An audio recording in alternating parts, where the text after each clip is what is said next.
had been a castle that was presumed lost for a long time. And the maps, all of the survey maps had like located it in different places. So as a bit of a jolly, we actually just decided, okay, well, maybe we can go look around in this reservoir and see if we can see anything of it. We didn't set out with very high hopes. We're like, it's been lost. It's probably been washed away. And on the very first swim over dives in this reservoir, we found the earth banks and some of the very remnant features of its foundations. So I do get bragging rights to say that when I was diving in Scottish reservoirs, I found a lost castle.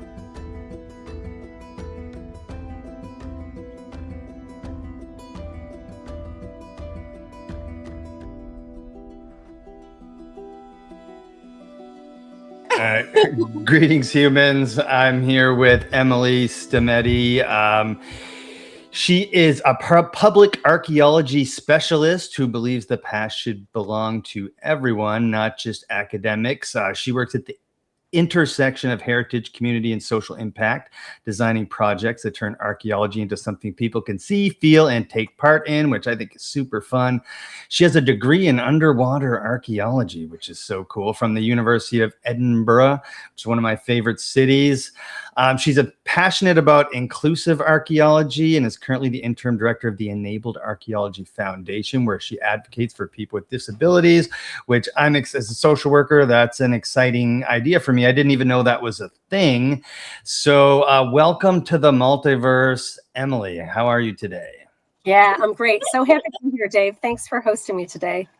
You're welcome. And I wanted to shout out Mr. David Connolly for making this happen. He'd probably give me some crap if I didn't shout him out. So he's a feisty one, but in a good way. And he's the one who connected us. So I just want to thank him real quick. So I usually like to start with origin stories and whatnot, but first, actually, instead, I wanted you said I wanted to talk about where you currently are. You live in the south of England. Where exactly are you at? That's right. So I live in the county of Kent, which is just to the southeast of London. So if I walked up my front door, I've got about a 3-minute walk to the train station, and from there, it's about 35 minutes into the heart of London. So super close, super well connected to everything from seaside to metropolitan life. Very cool. Is it a small town? So the town I live in, I live in a small town. We have a very traditional looking high street with a castle at one end. It looks very beautiful, picturesque. We're right on the River Medway, which loops around back and forth.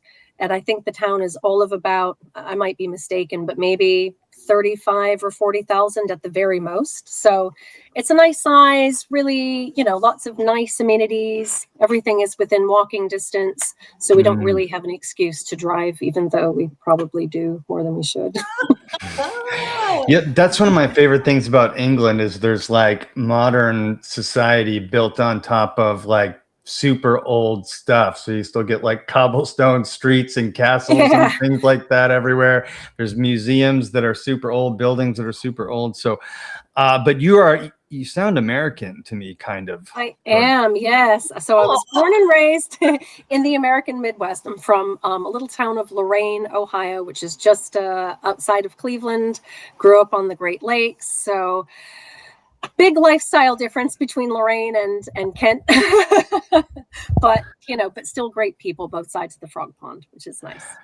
Very cool. And so, as I noticed, just for me, like I've been into like the past and history and stuff since I was a little kid. It's always been fascinating to me. It was one of the only subjects they could get me to sit still through in school. And so was it similar for you, or what's your origin story in history and archaeology and that kind of thing? Like where did this come from? Yeah, so that's a great question. And to be honest, it's a little bit all over the place, because when I was coming up through junior high and high school and originally looking at like, what am I going to do with my life? Asking those difficult questions that we ask of teenagers, I actually was dead set on going to art school. I was desperate to go and animate for Walt Disney Studios. And maybe short of that, I'd be happy to play some music. I got accepted to an art school, but due to some other family circumstances, decided that that was probably not the best option at the time. So I ended up choosing a liberal arts college, not too far away from home, had a really good reputation. And when I was there, I wasn't able to formally study music or art. So I thought, well, what's something that's kind of like art adjacent? I was never really into English literature or, analyzing literature. And so I thought, well, I've always had this kind of basic interest in history. Oh, okay, I'm going to take history. And then as soon as I did, I fell in love with it. And the rest is, oh, I won't go there. That sounds so cheesy. That would have been a pun not intended, right? Yeah, pun not intended, not intended. Exactly. But, it's funny because the archaeology didn't come until years later. I loved history so much.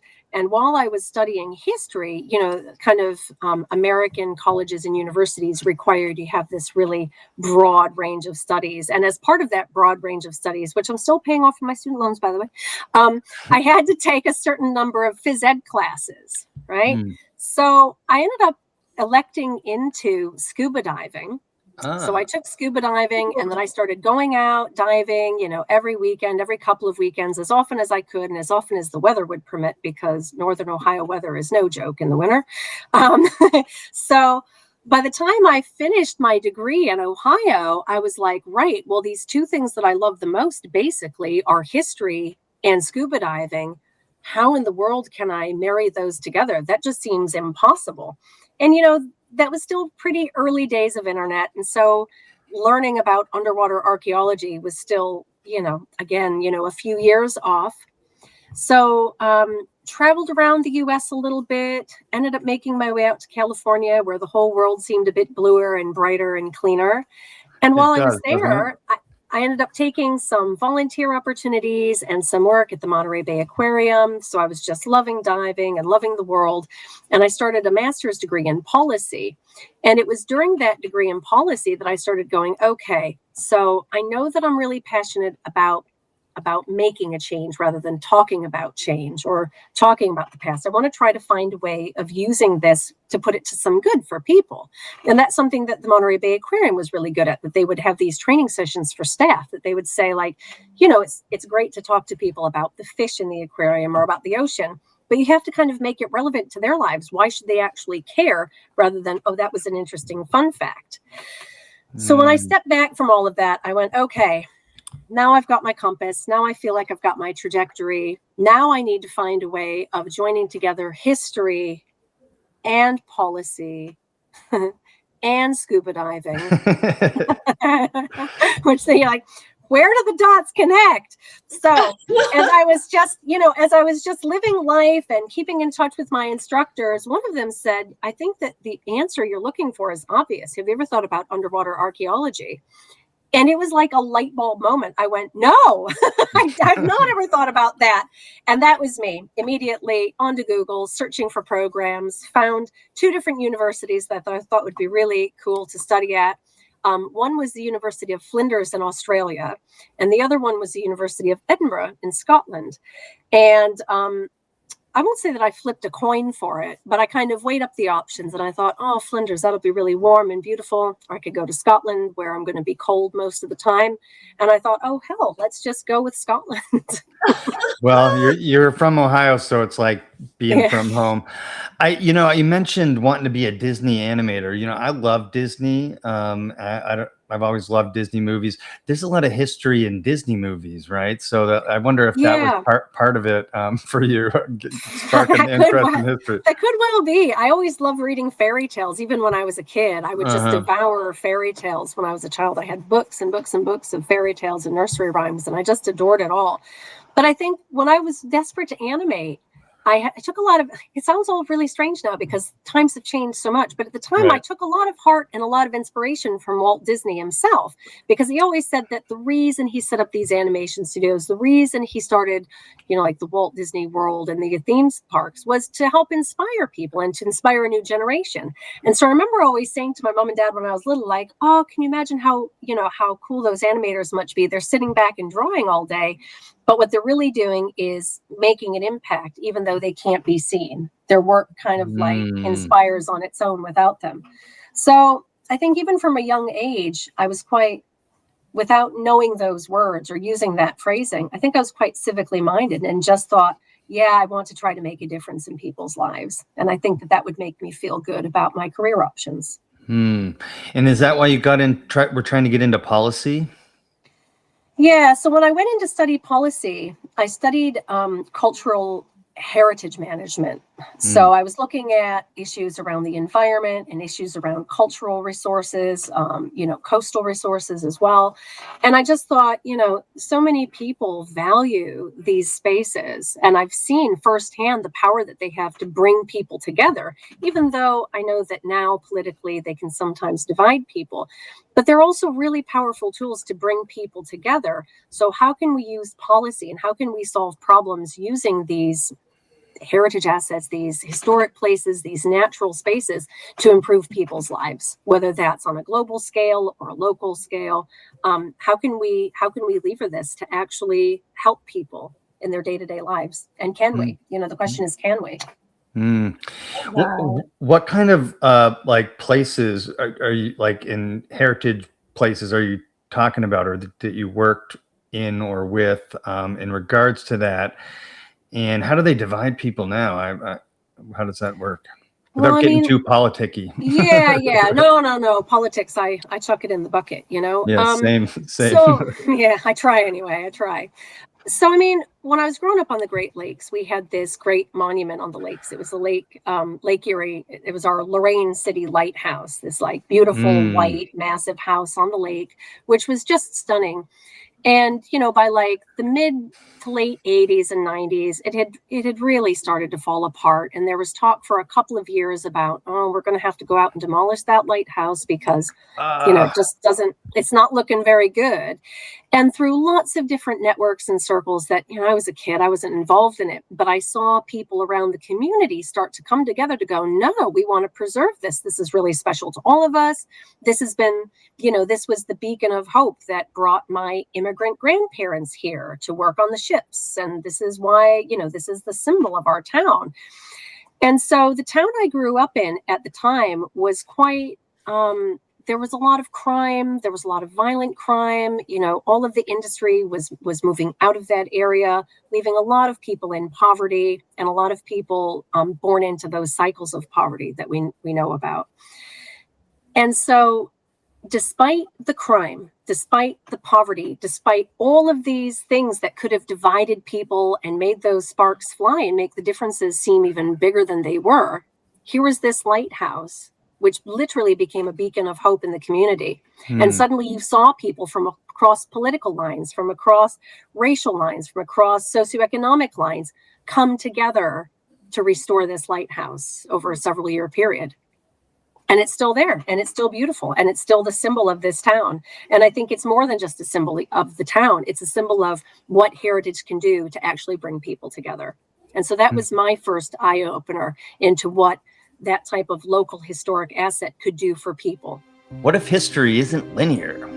What if civilizations rise and fall again and again? Discover the shocking truth in Deja Vu, Has Everything Already Been? By my friend Alexander Cheshkovich. Grab your copy now on Amazon. The link is in the description below. And subscribe to Dave's Multiverse on YouTube, Spotify, and Rumble today so you don't miss a thing. Yeah, and that seems like we'll get to this part, but that seems like how you got what would have inspired you to get into like heritage and culture and bring people together. I so I'm from Nova Scotia. That's where I grew up, and there's Beautiful. so many lighthouses there, and there's so many cool places that you can visit. And those are some of my favorite memories as a child. You know, I grew up in the city, in a poor environment, and you know, on field trips and stuff like in school, when I was able to leave the city and go to some of these places, that's when it was like, whoa, there's, you know, there's so much history here, and there's so much beauty here. And so I really love that concept of bringing people together through heritage and through history, because it's not just, you know, it's a shared history with everyone in the area. And with the United States being a melting pot, there's like people from all over, like you said, racial, and people have been families for generations, and some families for just maybe one generation, but everyone can recognize the like importance of sites like that, right? Yeah, I mean, yeah, you certainly hope so, right? I mean, they're there to inspire, they're there to capture our imagination, and they're there to anchor us literally to a space and to give us that newfound sense of identity, that local identity that I think as immigrants to the US, because we all were, you know, we go, oh, look, we have this new sense of identity. We have this new shared sense of space, which I think is great, which I think is really cool. I do too. So you're about what age when you're going, I'm moving to Edinburgh? And Well, that was a long time after the lighthouse restoration project. So I was in my mid-20s by the time I got round to moving to Scotland. By that point, you know, I had seen that lighthouse project essentially in practice again and again. You know, there was the Steinbeck Center in Monterey. There was Cannery Row. Again, brought tons of people out to keep and maintain this historic road. The Monterey Bay Aquarium itself, look, we're bringing people together through the power of ocean conservation and education. And so, yeah, I think I was 25 or 26 when I finally moved to Scotland. And I think my first impressions of moving to Edinburgh weren't actually like, oh, how amazing, this is cool heritage.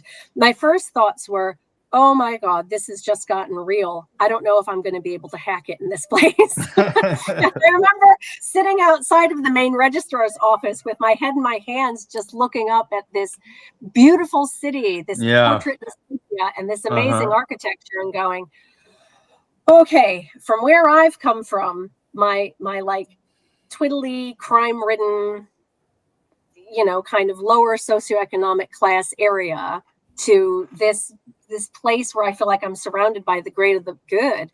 I think at least the first few months I was there, I was just struck by the beauty of the space and that feeling of like, ooh, where am I? A little bit of culture shock, right? Yeah, big time, big time. It was culture shock. Of course, it was weather shock because the brochures lied to me. They said that Scotland was hot, sunny, with white sandy beaches, and then I realized it was all just a ploy. I know, right? I don't know.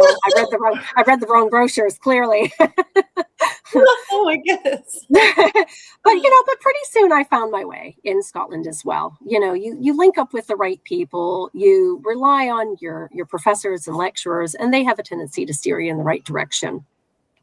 So by the end of my first year there, I did a second master's degree when I first moved over, because I realized it was pretty poor form to go to a new university and start a PhD in a subject that I hadn't really formally studied. So I did a master's in science in underwater archaeology before then segueing into a PhD in underwater archaeology. So it was a bit of it was an exciting time, but it was a long road in coming. The culture shock faded away. And finally, by the time I was about a quarter of the way through my PhD, I decided, yeah, this seems like a good fit for me. I feel really comfortable and confident here. I like this. And so I started looking for ways to engage the community. I started volunteering my time at a local community center, found that work so incredibly fulfilling on levels that I couldn't even imagine up to that point. There's this great story I have from some of the kids at this community center. You know, there's this little boy who's 9 years old, and I'd helped do like just a really really fun, like 2-day, no pressure, little community archaeology dig in the back of their community center. And he came up to me just one of these days, one of these 2 days, and he was like, "Oh, look what I have. I have this really cool rock. Can you tell me what this rock is?" And I was like, "Yeah, of course I can tell you what that rock is. It's a piece of flint, you know?" And he was like, "Oh, does that make it really special? And it was so cool. Oh my gosh." I'm like, yeah, well, this is what it could be. You know, that's what it could mean. And he says, "Oh yeah, man, I love rocks. I would love to be a geologist." And I'm not just mispronouncing that. That was the way he said it, a geologist. And I went, "Oh, that's so sweet. So you want to be a geologist?" And he was like, "No, I want to be a geologist." And I'm like, "Okay, you can go and be a geologist. That's cool. Go be a geologist." And he said that he wasn't allowed to. And this is where the heartbreak creeps in. I said, "What do you mean you're not allowed to be a geologist? Everybody can choose their own path in life." And he said, "No, I can't. My older brother already has a plan for me. He wants me to repair the cars that he steals." And I was like, okay, right. Wow. You forget that, not everybody is that lucky to break out of these cycles of poverty, right? So I worked with this boy for a couple of more years, and then, life moved on. The program that I was running with city funding by that point ended up finishing. We kind of closed the program. And I'd always wondered what happened to this little boy. Like, it kind of haunted me for years. Like, oh, I wonder whatever came of him. I wonder if he ever made it. And then he got in touch with me randomly through Facebook a couple of years ago. And he was like, so "Hey," cool. right? He was like, "Hey, look, I just wanted to let you know, this is a bit disappointing. I didn't make it to geology. I didn't have the money. I didn't have the grades to go to university, but I am an apprentice in lapidary studies. And it's so cool. I still get to work with rocks. My mom, she is so proud of me that I've done something with myself. Thank you so much." And it was like, the heartbreak just healed itself. You go, "Oh my gosh, this is I can't personally take credit for that. It was a big team. It was a big group effort, but you're like, here we go. Here's a really singular, solid example of how, again, just exploring history around you can be really life-changing and make a difference to the people in that area." Yeah, and I see what you mean by, not taking all the credit, but he reached out to you. That means that that means that you made an impact on him directly. Yeah. Like I said, I grew up in a poor neighborhood. Yeah. I think like only me and one of my friends of my group of 10 friends, like even graduated high school. I don't have there's not a lot of people in my direct family graduated high school. And, after I got my master's degree, I reached out to a teacher that she was a very tough teacher. She was a captain in the Canadian Army. And she was my junior high social studies student. And, I used to be a goof off in school, but she knew I was smart, and she would hold me accountable, and she would make it interesting for me as well. And I always remembered her, always, always, always. And then I found her on Facebook after I got my master's degree, and I reached out to her directly. And I just want to say, if anybody's listening here, if there's like a teacher or somebody who you worked with that like inspired you as a kid, and, reach out to those people, because people want to hear that, that they made a difference. And I think you made a difference there, and probably not just with that one kid, Yeah. It is something that getting that type of feedback, as I say, I can't and won't take sole credit for that. But I take on board what you say. But it is one of those bits of feedback that's really life-changing. It's really life-altering to hear, wow, I've made a positive impact in somebody's life beyond cracking a corny dad joke, and that was it. It's a really fulfilling thing to hear that you've made a difference through your career choices or through the work that you do. It's really special. It keeps you going. I agree. And I think it's healing. It was a healing for me to let that teacher know that she made a difference. At the University of Edinburgh, in underwater archaeology, was there a lot of women in your program? No. So no, there weren't any other female underwater archaeologists in my program at all. In fact, I was the last of the underwater archaeology students to come out of Edinburgh because they were doing some structural changes to their degree programs at the time. I had heard a lot of stories. There were like legendary figures of some of the former underwater archaeology students, all of them men. So there were no women. There were no women, no female inspirations, unfortunately, in that track. And unfortunately, within our dive community there at the time, at least, there were also no women in leadership roles. It was very male dominated. I remember walking into a room at one point. I was very close to finishing my PhD. I'd had a reputation of being that local diver, underwater archaeologist who also dabbled in policy and community. So I was asked into this consulting room, and I won't say who it was because I don't want to, give it away.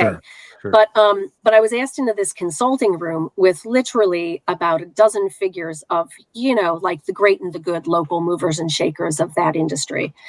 And one of them, who I thought would be my ally, a man who'd come up through the university, who'd had a really good reputation, actually stopped the meeting halfway through when I'd gone to make a point or an argument about something and said, look at this, the one woman in this room full of men.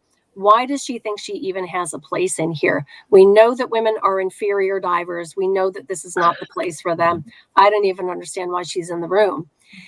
And I was so shocked. Yeah, I what? feel shocked. Just like I 1952 or something? I know. I mean, I'll be honest with you. I feel shocked even retelling this story. I feel like it borders on foul language. Yeah. But I remember just being so shocked that I just sat there like, I must be hearing this wrong. He must be about to make a really off-color joke. Yeah. That isn't funny, but like, where's the punchline? And then the meeting moved on, and I wasn't asked my opinion again the rest of that consulting day. And I wasn't asked back to the consulting process again. And none of the other 11 men in the room said anything. Wow. Not like, hey, I heard that comment. I didn't say anything because I felt, there was no like private embarrassment or apology. There was no public embarrassment or apology. They just rolled right past it like, yeah, I'm glad he said the thing that we weren't allowed to say. And that was pretty much my experience again and again in the industry, to be fair. I wonder if some of those other men, maybe they didn't agree, but they were also cowards, so they didn't want to say anything. Like, I mean, I'd like to think that they were just like, in shock. Yeah. But yeah, I hope that's the case.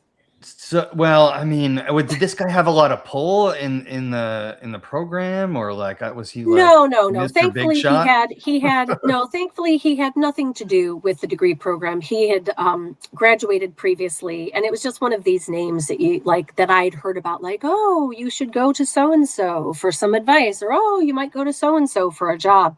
And, suffice to say that I never reached out to this individual again. I never went, oh, hey, I've just finished my degree. Do you have any work going?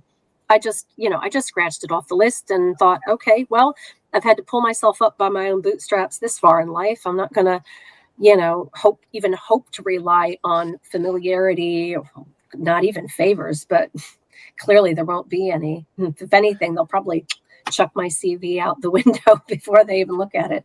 Did you? I mean, there's been times in my life where people said stupid shit like that to me. Not like in that, like about gender, but like just stupid shit. And I sometimes I've used that for like motivation. And did you use that for motivation at all? Yes. So I did have a several-day period where I went home and I was really upset by the comments. I was like gutturally sick and upset to my core that it was like, why would somebody say this about me? I know I'm a woman, but like, I have worked so hard. I am an athlete. I'm a professional diver. At this point, I was a professional scuba diver doing yearly dive medicals.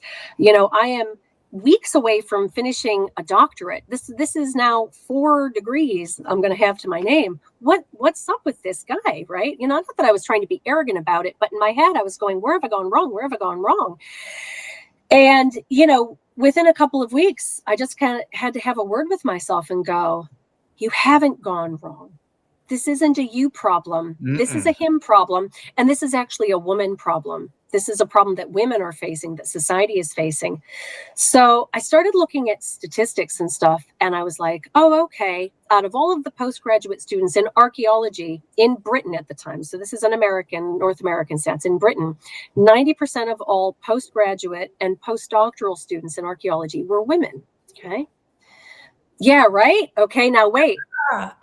You know the percentage of new hires into university positions that were women? Less than 10%. And it was like, wait a minute, how can you have 90% of women in these very high academic roles, but less than 10% of them are being hired by the universities then? So, okay, let's say you even lose 50% of those women because their priorities change. Maybe they want to have children, family. Maybe some of them want to travel. So let's just cut 50% of them out. They've come all the way through postdoctoral studies, but they don't want to really be academics. They've quit for some reason. So even if we then have like 40% of the women applying for these roles, why are less than 10% of them actually getting the jobs? And I don't have an answer for that. I don't have any answer. How many women go through, or people go through their postdoctorate programs all the way that just to be like, nah, like, this is it. Like, you'd have to be crazy between the amount of money you've spent, the amount of time you've spent, the amount of energy and brain power you've spent to become the specialist in whatever field you're working in, to just be like, no, I finished my postdoc, and I think I'm gonna go stock shelves at the local supermarket instead. This is just unrealistic. Maybe 1 out of 100 people has a complete change of heart, but I suspect, and I think we all suspect, that there's something else going on there. Big time. Yeah, I mean, some of these institutions are really old, and they're like good old boys clubs and things like that. But those numbers, 90% versus 10, is that what you said? Yeah, no, it That just doesn't make any completely sense. flips on its head, doesn't it? No. The opposite, yeah. Yeah, so that's the kind of, I think those stats are much better now. I mean, this was like, 12 to 15 years ago. And we know that social progress can sometimes take massive leaps forward. So I'm hopeful to say that it has taken a huge leap forward. And I certainly now have plenty of women that I would consider role models, plenty of women in leadership positions. So I'm sure that it has changed since then. But, on the heels of going through the PhD process, on the heels of finishing a PhD, the future looked pretty bleak for women in diving and for women in leadership roles in archaeology. If you wanted to do anything besides stand at the back of a shovel, good luck. Wow. Yeah, I suspect, like, in a lot of the most major discoveries in archaeology that are, that's got a man's name at the top of the paper, at the top of the discovery, has like, a bunch of women who did most of the work. I wouldn't want to assume that, but if nothing else, they were probably doing the dirty sock laundry, so. Well, I'm just thinking about the numbers there, right? Because then where are these women getting jobs, right? They're, like you said, they're getting jobs working on these projects, but not, at the head of the field study or not in the leadership role. Yeah, so, absolutely. Was there any female archaeologists that you learned about in school that were like inspiring to you, though, that come to mind? No, not at all. So we had one female full-time member of staff while I was doing my PhD. Her name was Professor Magdalena Midgley, and she was a wonderful woman who unfortunately passed away just as I was finishing my degree. I think she died of cancer, which was a huge loss to the university and to archaeology, let alone everybody who knew her personally. So she was just a wonderful human being. But she didn't boast about her work, and it wasn't the emphasis of any work. I mean, it was largely men's names that were floated around. It was the Gordon Child Collection.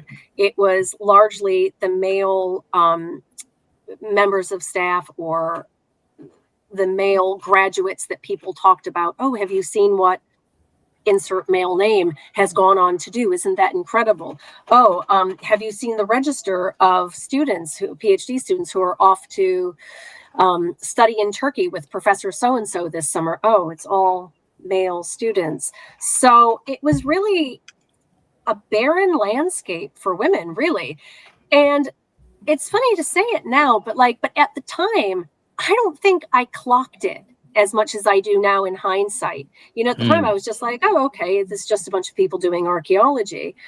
It wasn't until a few years later that I decided to go a little bit out on a limb and host a session at a big conference that's held every year in Britain called the Theoretical Archaeology Group Conference. And I thought, okay, I'm going to try to, kind of flash a spotlight on this kind of weird gender imbalance in archaeology.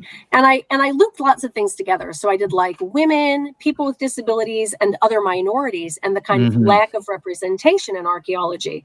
Hosted it at this huge conference, which is well funded, immensely well attended. I don't want to make it up, but my feeling is that it's probably one of the best attended conferences in Britain for archaeology. So the session starts, and I have 3 people in the audience, 2 of whom are the other speakers that are part of this session, and one of them is the cameraman. There was nobody. But next door to me, in the conference venue, the conference hall directly next door, people had queued up down the hallway to see a male speaker who was quite well known give a talk about pottery.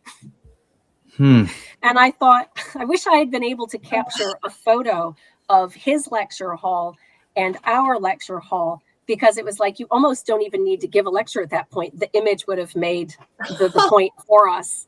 And that was that. And it was oh, okay, well, that was, I hate to say it was a waste of time and energy, but here I am. I'm giving a talk to myself and 2 colleagues who, we're all preaching from the same pulpit. What?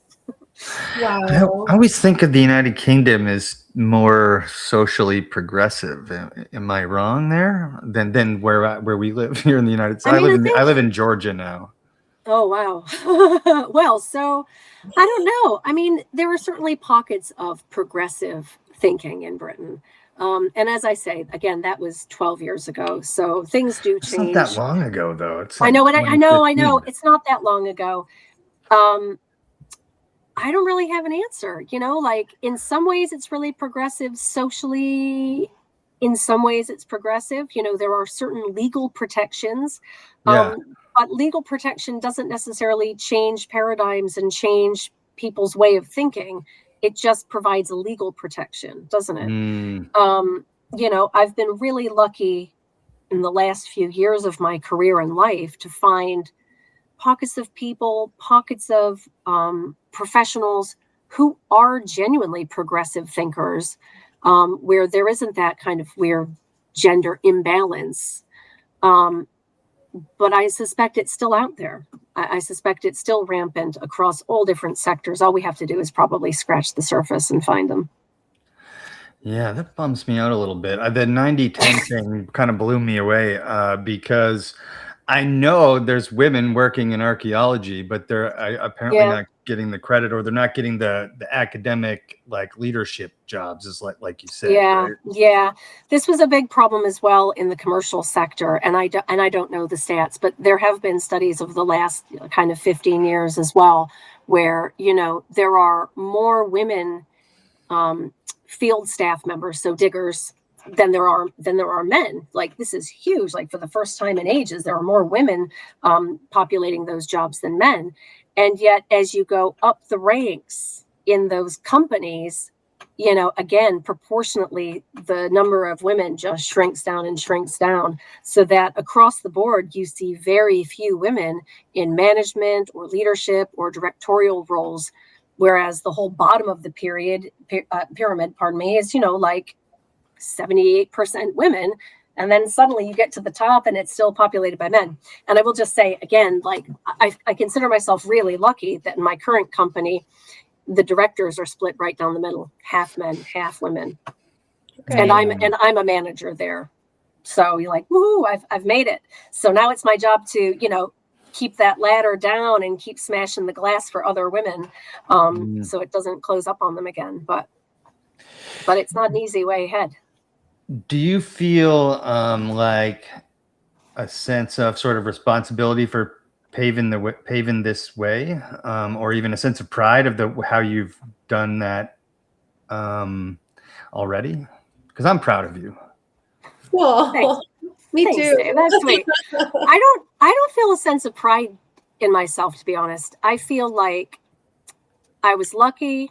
I feel like I worked hard, and I think that I'm now a middle-class white cis woman, and I feel like that's a whole lot of privilege. So to say like, oh, I'm really proud of myself.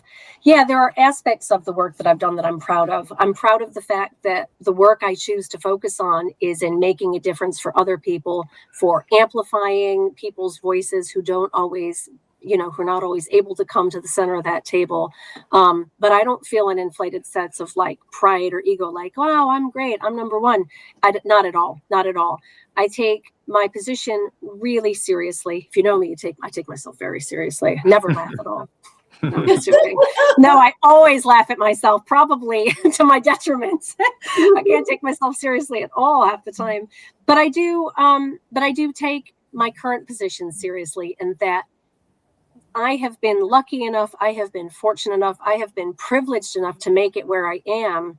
And I'll be damned if I'm going to see other women, other minorities, people with disabilities, people from marginalized, ostracized, refugee backgrounds face those same hurdles because I couldn't be bothered, because I made it here. And so, to heck with everybody else. No, that's the wrong way forward. We climb up the shoulders of other people. So we have to be willing to take that on ourselves as well.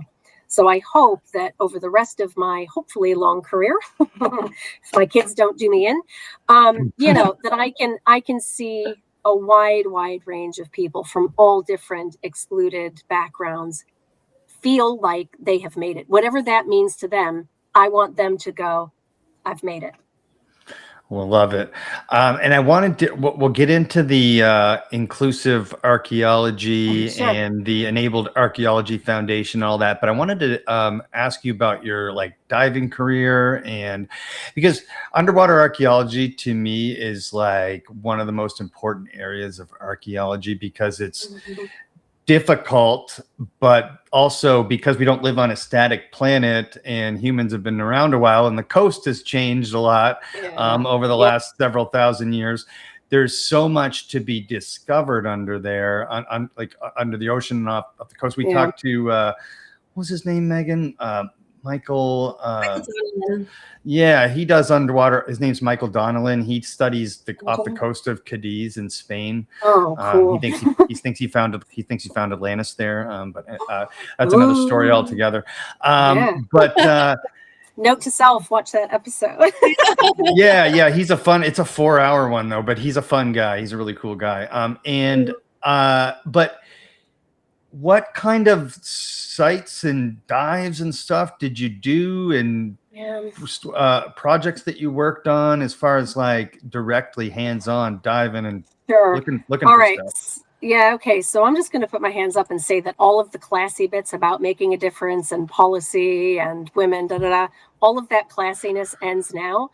Through my dive career, I've been a completely abysmal rogue. I've always gone for the really weird stuff.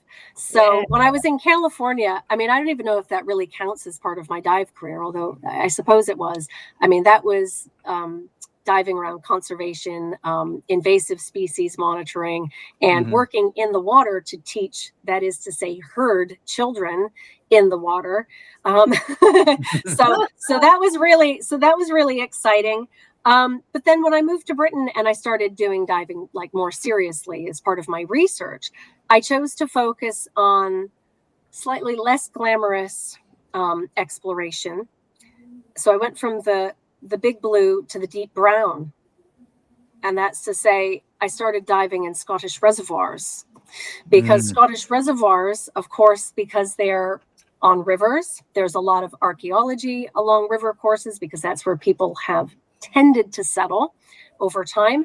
I was interested in understanding how those features and how those archaeological landscapes would have changed as a result of those reservoirs. So they're like really big name projects out there, like the project to save the ancient monuments of Nubia. So, when they built Lake Nasser, they decided to relocate all of those big, beautiful Egyptian monuments. They, hacked them into pieces, labeled them, and rebuilt them somewhere else, like a really complicated Minecraft or Lego set, right? So I was kind of like, well, that's nice that they moved those. So we know that those are okay. But, we had a panel of about 50 British guys deciding which monuments to move, and they just wanted to keep those tourist numbers going. So what happened to the rest of it? Well, I'm sorry to say I was never actually given permission to go and dive in Egypt. And after realizing that there are a lot of creatures in Lake Nasser and the Nile that want to kill human beings, I decided that was probably not for me anyway. See, I told you I wasn't as brave as Uncle Badger is. So I was like, okay, we'll have to do that from a distance. So I started diving in these Scottish reservoirs to try to get an understanding, to try to create a model of what happens to archaeological sites that aren't relocated. What happens to them once they're lost to these reservoirs? Well, I found over a lot of dives, too many really mucky, yucky, terrible visibility, freezing cold dives, like snow and hail on the surface, horrible dive conditions beneath, that actually, for the most part, the sites are okay. So the idea that these monuments would have been lost forever to the waters of whatever, fill in the blank with this huge project, most of the time, those archaeological sites are okay. They're fine. And it's true that we, as individuals living right now, will lose access to them for a period of decades or hundreds of years or whatever the life cycle of that reservoir system will be. But actually, when you think about it in terms of archaeology timeline, that's like, done. So long as the thing isn't sticking up in the water, in that intermediary zone where the water is constantly raising and lowering and raising and lowering, if it's down at the depth closest to where the original river was, for the most part, those sites are fine. And I would say probably better because they're not being yanked out and shipped all over the world and causing other problems around post-colonial ownership of finds and, all of those other kind of legal, ethical debates that are ongoing now. That's so cool. That is cool. And I know that Scotland must have some like submerged like pre-Stone Age sites and stuff like that. Yeah. I mean, I was really lucky. I had some really talented underwater archaeologists join me to help with these dives. At one point, I think I had a team of about 11 divers out at once, diving in these Scottish reservoirs. And they were great. We found flint scatters, likely Mesolithic flint scatters that, otherwise they would still be there. It's unlikely that the flint would have gone very far. So we know that those sites are still there. So we can say something useful like, it seems very likely that Mesolithic hunter-gathering people would have sat somewhere here along this riverbank, and they would have either deposited this waste flint material or they would have done their flint napping here. Impossible to really say which was which, but we found and identified those sites. So I've tried in the years post-PhD to set up some sort of system for monitoring those reservoirs. So there are some really clever folk in Scotland who set up this program called SAMFIRE. And I can't remember what it stands for, but in short, it's like community archaeology underwater, where they say, hey, local dive community, if you're out on the coast, if you're out doing your dives and you see a shipwreck, let us know that you found it. Take some pictures, do some recording, let us know its condition year after year.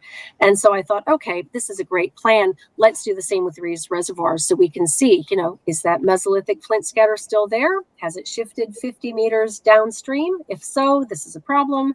But if not, if things are still looking okay year on year, then actually my data set was relatively accurate. And we can start talking about what that might look like in foreign rivers. What does that look like in Lake Nasser? What does that look like in the Three Gorges of China? Can we start creating a bigger picture image? And do we focus our financial resources on saving the archaeology? I don't know. Or is it better to take that money and take care of the people who are being displaced instead? Trying to find a way of making up for that cultural loss. It's complicated, but I think there's a solution out there somewhere. But where are these reservoirs located? They're inland, I guess. I'm dumb. Yeah, that's right. So the reservoirs that I dived in are all in the Scottish borders area. So reservoirs like the Fruid Reservoir, the Megget Reservoir, the Dar, all reservoirs in that kind of lowland Scotland area. And those were chosen largely because some of the local archaeology groups, so for example, the Biggar Archaeology group who used to run in Biggar, Scotland, had some data sets from sites that they'd visited previously. There were some records from pre-inundation, so before the reservoir was actually created. And I thought it'd be really useful to have that starting data. Otherwise, in a 3 or 4 year PhD, you can't track change over a long enough period of time. So I was taking those records that were 20, 30, 40 years old and comparing the baseline data with that kind of 2012 data to see what's shifted, what's changed. And what kind of data were you getting? And also when you find artifacts and stuff, what do you do with them? Yeah, great question. So I was not on a search and save mission, so I didn't collect anything. I didn't have capacity as part of my PhD. This feels like a Viva, by the way. I'm like, oh, this is taking me right back. Oh no. Good. So you're much kinder than the examiners were. You're okay, don't worry. So I wasn't collecting artifacts. I didn't have any capacity. I didn't have any specific funding or access to the archaeology labs, or any really specialist knowledge about conserving those finds if I did take them out of the water. So I took nothing but pictures and measurements. So that's the basis of most of my data. I did take some samples that ran through the lab, checking pH levels to see what was happening with the soil there. But then the rest was all based on drawings and scaled photographs. We spent hours and hours doing those drawings and photographs, so many hours, because the visibility in most of the reservoirs is only about a meter. Wow. So if you're really lucky on a really calm day, you might get 3 meters, but 3 to 10 feet visibility diving is terrible. I mean, I've been in places where they wouldn't even put divers in the water with that kind of visibility. Can you imagine going down to the Florida Keys and going, today we have 5 foot visibility? People going, I'm not spending my money here. I'm off. I'm going to go lay on the beach. So why did you choose that? I think you alluded to it earlier, but why did you choose the muddy water? Lots of reasons. So, as a kid and a teenager, I was, just absolutely obsessed with ancient Egypt. And so again, trying to tie in a bit of that childhood obsession. I don't know. I think most history kids end up with Egyptian obsessions and stuff. Oh yeah. Yeah, I think so, right? Yeah, I think so. I'm glad I'm not that only kid. I was kind of already eyeing up the idea of underwater archaeology in Egypt. I thought, oh, maybe I can go jump on the work of this French researcher whose name eludes me right now. But he was working on diving off Alexandria. Oh, that'd be really cool. Oh, wouldn't it be neat to go and do this? Wouldn't it be neat to go and do that? And then I thought, oh, Lake Nasser. Well, there's a slew of things that have been left behind in Lake Nasser. And, as you go through that PhD planning process, you've got professors who are picking your plan apart going, okay, you have an American passport. You're a youngish white woman. I'm not saying that to be mean, but do you think you're going to get a permit from the Ministry of Antiquities to go diving in Lake Nasser? Have you really thought this through, Emily? Yes, it's going to be great. No, I didn't really think it through. Actually, gosh, shit, they were right. So, pardon my language. So ultimately, I tried to take the things that interested me most about that project and that space and apply them to something a bit more local. And then also try to find ways to get locals involved in the work. So I wasn't just swooping into this little community, taking the data and being I'm off. Thanks for all the fish, suckers. And then just go back to the university. I tried to make sure that everywhere I went, people had the opportunity to come out and dive. If they weren't divers, they could come out and support. but that's kind of how I got to that place, was taking something that I really loved and bringing it back close to where I was. Got it. That makes sense. And so in that work, any like big surprises and or challenges while doing that research? I had some big surprises. So one of the biggest surprises I had, right? So I've got all of this paperwork signed off. This is crazy. Sorry about this little tangent of a story. I had to do paperwork. I had to do paperwork out the wazoo, like risk assessments, health and safety paperwork, medical clearances for every person that came on site. I had to hire Harris fencing. I needed to bring a compressor on site. Everybody had to be first aid trained. Oh, so many bits and pieces to bring together, right? And then at the last minute, I got this directive from the Scottish Water Company to say to me, whatever you do, whatever you let your dive crew do not, under any circumstances, let them urinate in the reservoir. And I was like, okay, well, I have 3 toilets lined up for purpose, but I will do my best to keep an eye on people's toileting habits, and I will not let them pee in the water, right? Okay, fine. Do you mind if I ask why? And they sent me back this huge diatribe about like, oh, the Scottish water is pure. There are no contaminants. We can't possibly have your piratey divers peeing in the reservoir water. That's our drinking water. And I'm like, okay. You make a fair point. Okay, fair play. Fish pee in. Never mind. I'm not going to go there. I'm not going to try to outsmart these people. That's fine. We'll just leave it, right? So I'm about halfway through the project.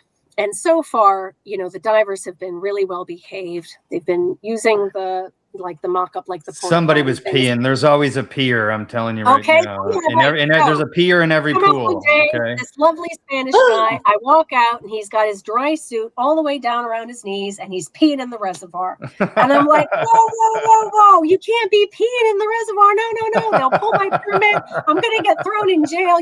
Like I'm panicking here. Like, I'm just a dopey student. I can't do this, right? So he's like, What are you doing? No, don't show me. Just stop peeing. Don't turn to me. Stop peeing. This is X-rated. I don't want this. And so he sorts himself out, if you know what I mean. He goes, I don't understand what your problem is. And as he's talking to me, trying to create this defense of his decision to pee in the reservoir, along the waterfront, the guys behind me are all chuckling because there is a sheep in some advanced state of decomp with legs literally like stuck up out the water, floating down the reservoir. As I'm trying to say to him, oh no, the Scottish water is pristine. There are no contaminants. I've got this decomposing, rigored up sheep floating down the reservoir. It was like, this feels like a Ricky Gervais comedy. I can make this up. Forget it. You know what? From now on, I'm just going to not pay attention. If your back's to me, I don't want to know what you're doing. So sorry, Scottish water, if you had any weird contamination back in 2010. It wasn't us. It wasn't us. There's a pier in every pool. I'm telling you that right now. And there's a dead sheep in every Scottish reservoir. So there you go. At least one. Yeah. It's just funny. What cracks me up about that is all the paperwork and all the like warnings and stuff like that. And then meanwhile, there's probably sheep peeing in there too. Absolutely. Floating on by. What a laugh. Yeah. So that was probably one of the biggest surprises I came across, was the amount of paperwork just to do a couple of weeks of scuba diving in a reservoir. If any of your listeners are like, hey, that sounds like such a fun idea, I'd love to do that. Just don't do it to yourself. Go to the seaside, go to a lake, go to a quarry, forget the reservoirs. It's not worth it. It's still not worth it. Interesting. But you did, I thought I read somewhere that you discovered like a remnants of a castle or something, you and your team. Oh no, you came across that. Yeah, so we did do that. That's worth you caught me. Oh, you caught me. So there had been a castle that was presumed lost for a long time. And the maps, all of the survey maps had like located it in different places. So as a bit of a jolly, we actually just decided, okay, well, maybe we can go look around in this reservoir and see if we can see anything of it. We didn't set out with very high hopes. We're like, it's been lost. It's probably been washed away. And on the very first swim over dives in this reservoir, we found the earth banks and some of the very remnant features of its foundations. So I do get bragging rights to say that when I was diving in Scottish reservoirs, I found a lost castle. But there were no turrets, there were no dragons. It was probably like the least cool version of a castle that you can picture. It was like the castle after the demolition. So, but we did manage to put a fresh stamp and actually properly geolocate it, which was pretty exciting. My supervisor was very happy with me about that. That's very exciting. What was the name of the castle? Like, it was a castle people had heard about in history, but it was lost? No, it was like a little local castle. It's called the Fruid Castle. And, it wasn't like a big place. I mean, it was a castle, but it was really like a tower house or a big kind of stony, stately home. So it wasn't a major place of fortification. It wouldn't have been, something that once it was lost, the locals would have been like, oh, I remember the castle. It was just a wealthy person's tower house, called a castle. But the fact it was called a castle is still pretty sweet. Like my inner American child's like, hey, the castle, so didn't look like the Disney castle though. Oh. Yeah, but that's still I think it's still pretty badass if you ask me. Found out submerged it was pretty underwater good. It was a highlight. It was a highlight. We found that on a day in late February when the snow was like pelting down from the side, and still my piratey roguey divers and I were like, that's it, we're gonna do it. It's warmer in the water than it is in the air. Let's get in there and just do this. And it was like, oh, thank God we found something, because if I dragged these people out into freezing water in the freezing air and we just didn't see anything on any of the dives this week, oh, that would have been hell to pay. Yeah, so many levels. So that was cool. It was really cool. So was there like boundary walls, like places that what all did you find? Yeah, okay, so really, admittedly, not a huge amount, right? So that's why I say like there were no turrets, but we managed to map out a rough outline of its foundations, which, as memory serves, was probably an area of maybe 40 meters, 30 or 40 meters, kind of a rectangular square shape.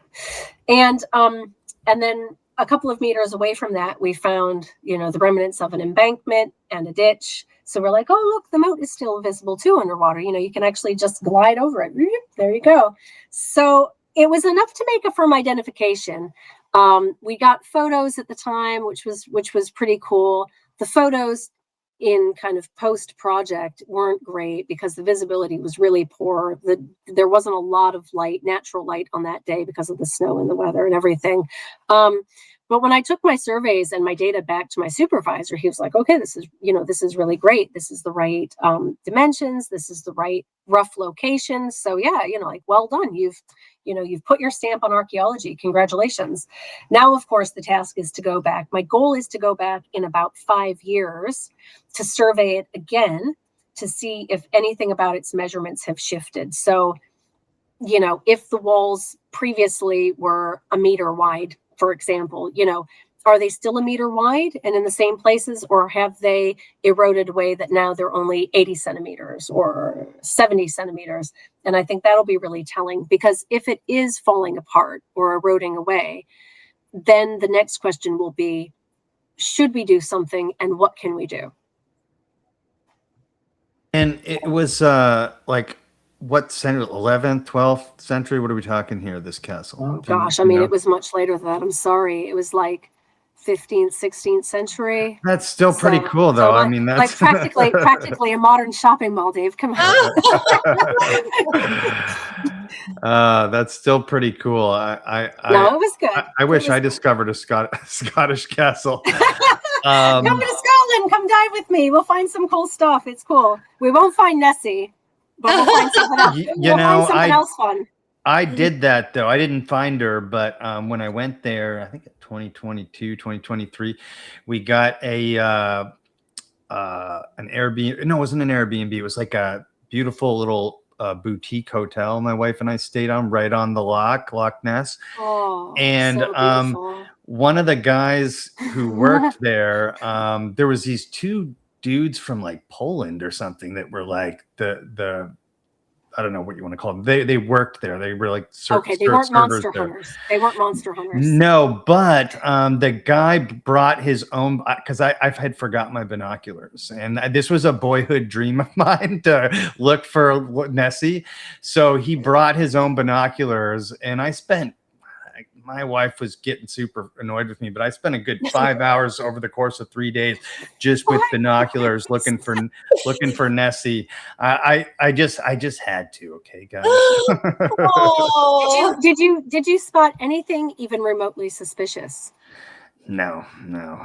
There was one time when it was almost getting dark where I thought I saw something, and then my wife looked, and then she was like, "No, that's just some wood." So, no. But it was that was one of my favorite places to visit. Scotland is just gorgeous. It's like I was stunned at how gorgeous Scotland was. Have you spent much time in the Highlands? I know you did a lot of your work in the lowlands, but so I actually took my very first commercial job digging on the outskirts of Inverness in the little I think it's part of Inverness, but it's like a little like a little suburb called Culduthel, when a big chain store was being put into place, a big grocery store. And this was years ago, maybe 2009, 2010. And so way back. And so I have really fond memories of Inverness. It's such a cute town. The awesome. rock is just stunning. The Highlands are beautiful. My boss, to save money, decided to put us up at a campground. That wasn't quite as cool. And there were days that we would come out on site. So this is like how I cut my teeth in like ground terrestrial archaeology, like digging. So my first project, coming out on site first thing in the morning in January and having to chisel, like hack down through 20 or 30 centimeters of ice to get through to the actual feature that you'd been digging the day before or on the Friday, before you went home for the weekend, was just mad. And we swore, it was a group of North Americans and I, power to my Canadian colleagues that stuck that out with me. They were brilliant. We worked on that site through till June. We're like, it's June, this is great. And lo and behold, a hailstorm appeared on the horizon. So we did the exact thing that all of the health and safety directors say, don't do that. It's terrible. It's going to crush you. We went and we took cover under the bucket of one of the diggers. So we're getting pelted to death by these hailstones the size of golf balls. I'll take my chance with the machine. Jesus. Yeah. So it was, but it is stunningly beautiful. And every time I go back to Scotland, I tend to go up quarterly with my current work. And, I say to my coworkers, I'm like, maybe you don't see it anymore because you're from here or you live here. Maybe you're just completely desensitized. But every time I go back, I walk out of the train station and I'm completely dumbstruck by how beautiful the city is. And I lived there for almost a decade. You think it would wear off, right? And it just doesn't. It just doesn't. Every time I just go. That's how I felt when I went to. We took a night train from London to Inverness, and we had this where we woke up, and had breakfast as the sun was coming up, and as we were getting into the train station, kind of thing. And it really was. It was one of my favorite all-time trips. What was the site you were working on? What were you guys looking at? So we were that very first site outside of Inverness. So we didn't know exactly what we were looking for originally. They put in some test trenches, and by the end of the project, we'd found Bronze Age settlement and a paleo channel that was all then sampled and sent off to lab for further analysis. We found quite a lot of flint scatters, including a couple of, I personally didn't find them, but my Canadian colleagues all found beautiful leaf-shaped arrowheads, just absolutely gorgeous, like publication quality arrowheads that were stunning. My biggest takeaway from that dig was we came upon a horse skeleton. And it wasn't of any specific archaeological significance. It was like just a burial from, like 100 years ago. Horse died, farmer went out and buried it.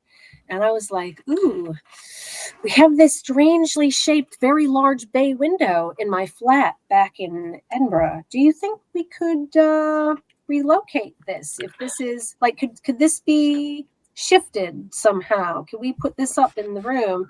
And everybody was appalled. They're like, you can't take a horse skeleton. That's disgusting. Why not? So I lost. I can tell you where it is. It's probably still there, but no. I lost the battle of the horse skeleton. I'm sorry to say. I think that sounds cool. I would have given myself a fright because I'm the type of dork that would have walked into my living room at 2 a.m, shuffling through for a glass of water and be like, every day I'd have gone, did it move? Maybe you could have taken just part of it or something. But I guess I kind of got to leave it intact. Yeah, we just left it. We recorded it and left it. It's okay. That's still pretty cool.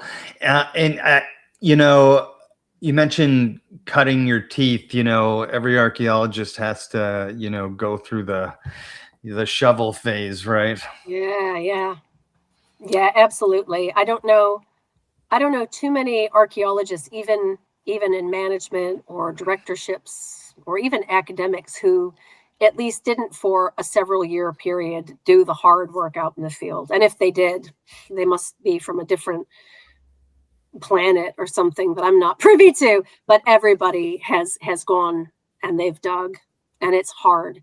I always joke with students, in the past when I was teaching, I'd say to students, look, you're really clever. You really know what you're doing. You're observing, you're recording, you're paying really careful attention to what you're doing. But don't forget that what you're doing is also really hard manual farm labor. Take care of your body, look after yourself, because on commercial sites, your managers will expect you to be shifting around a cubic ton of dirt in half a day. And that's a lot of wear and tear on your body pretty quickly. So I always say to people, if you're going to transition into archaeology and you think you want to go down that route of digging and the rest, try to do it before you hit the age of 35. Yeah. Because unless you're like, Wolverine with an adamantium skeleton, that is going to start to hurt in places you didn't know you had if you have to go out and start digging after that. Yeah, that's another vote for me to go archaeology. LiDAR. Straight down the archaeology route. It's all about the LiDAR because, I can imagine, on your hands and knees a lot of times, or with a shovel or a pick or whatever tools you guys are using, and for like days at a time and things like that. Definitely a young person's job. And I'm glad you pointed that out, because it's why young people do those types of do the labor and the combat. I was in the military. Okay. So it's why young people do those jobs. And then the older you get, you transition into you transition into the desk jobs like me. Exactly. That's why I'm a desk-based archaeologist now. Yeah, but it is hard. It is hard on your body, do you have any back issues or anything from those days? No, I have to say that, I've always, I've been really lucky to start with. I just want to say that I've been lucky because I have tons of coworkers who do have back issues and knee issues and all sorts. I've always really been careful and looked after myself. So even when I was digging, I'd go out for a run in the morning and then go and dig for the day. Or when I was scuba diving, I did a lot of really heavy weight training to help support my joints. So I feel like I kind of worked hard to avoid injury and also lucked out genetically, probably. I also didn't work in the field for 20 years. I did my 5 or 6 years and then went, I'm off. But even having avoided long-term injuries, the first couple of weeks on site are absolute agony. You get pain through your wrist and through your forearms that almost mimics what I understand people with carpal tunnel to suffer from. And, it's relentless. You can't take 3 or 4 days off when it's your job. If it's your hobby, you take the time off, you take a couple of ibuprofen, you ice it, you recover, right?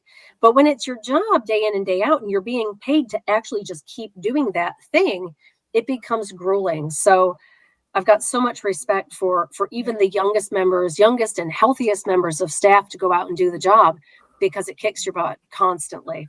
This is news to me, because the only excavation I've been able to witness over in Indonesia, they actually had like laborers doing the digging, and they'd have an archaeologist like right at the sidelines watching everything, recording everything. Yeah.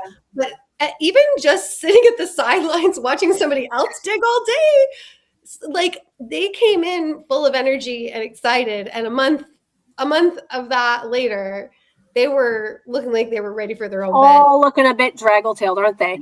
Yeah. So I mean, it's serious. I mean, so community digs don't move at that same breakneck pace, and so when you go to a research dig or a community dig, the pace is much slower. It can still be extremely painful. It's a real shock to your system, especially if you haven't done it for a while. But at least you can, the participants set their own pace. They take breaks when they want. They take snack breaks when they want. And I suppose in the commercial sector now, at least in Britain, I think things have improved. So when I was working commercially many years ago digging, you would get a half-hour morning break. You would get an hour lunch break, and then another half-hour break in the mid-afternoon. And I can't think of too many jobs that offers you 2 paid hours off in the middle of your day just to rest and recover, to eat something, because you burn through calories. You just churn through it. So there's never a shortage of donuts and cookies and all sorts on site because people just eat them. The challenge, of course, is that then when you stop working in the field and you transition to a desk-based role, you have to remember, like, oh, it's 10 a.m. It's the field staff break, like lunch snack break. Oh, that's okay. I'm just going to hop along to the coffee machine and eat 3 donuts. Wait a minute. Yeah. I've been at my desk. Yeah. I've been at my desk. That doesn't have the exact same calorie burn as shoveling through clay for 2 hours off. Yeah. So the body maintenance and stuff that you talked about, is that something you just knew to do intuitively, or do they teach that? Like, is that something that that's not something that I'm aware of that they teach in archaeology. In fact, I really only came into it in California when I was diving every day. We used to have these amazing sessions led by our team lead out there, where they would do like morning yoga on the deck of the aquarium, which sounds so typically Californian. I appreciate that is like what defines California? Beachside yoga. There you go. Yeah, but it's true, they did. And they would talk to us as even just part-time or seasonal divers at the aquarium. They'd go, look, you need to look after yourself. You have to eat properly and healthfully. You have to exercise. If you want to have the strength and the endurance to swim from here to there and be able to do that towing a person who could be 2 or 3 times your body weight, because, you don't discriminate based on somebody's weight, right? You need to make sure that you're fit enough to bring that person to safety in any weather conditions and any tide conditions. And that was the big wake-up call for me, that it was like, I need to start taking my health seriously. So in my kind of early to mid-20s, from having done like martial arts and, a bit of scuba diving, I started thinking, well, damn, a life could depend on my fitness. And if I'm not fit enough to take on that challenge of hauling somebody 3 times my body weight through the water, 200 meters, then I don't have a right to do this, because I can't guarantee that person's safety, at least within the confines of what I can accomplish. If something else happens, you can't control everything. But if it's within my power, I need to make sure that I have the ability to do that. And so I started doing cardio. I attempted to do some triathlon training with actually a Canadian Paralympian that we spent some weeks training up for the Canadian Paralympics way back. And I didn't get the nod because I wasn't Canadian, but fair enough. But I got to go through the physical training, nearly drowned in the process. You think you're fit until you meet an Olympian, and good Lord, those people are healthy.